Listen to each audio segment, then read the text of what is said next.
ভরবো মাছে মোদের দেশ, গড়ব স্মার্ট বাংলাদেশ। এই প্রতিপাদ্যে নানা আয়োজনের মধ্য দিয়ে কুমিল্লায় জাতীয় মৎস্য সপ্তাহ উদযাপন করা হয়েছে।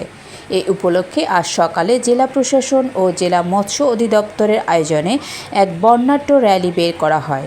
র্যালিটি জেলা প্রশাসক কার্যালয় থেকে বের হয়ে শহরের প্রধান সড়ক প্রদক্ষিণ করে আবার একই স্থানে এসে শেষ হয়।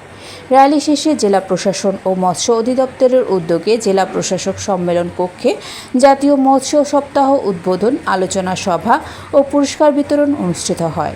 সভায় সভাপতিত্ব করেন জেলা প্রশাসক খন্দকার মুশফিকুর রহমান।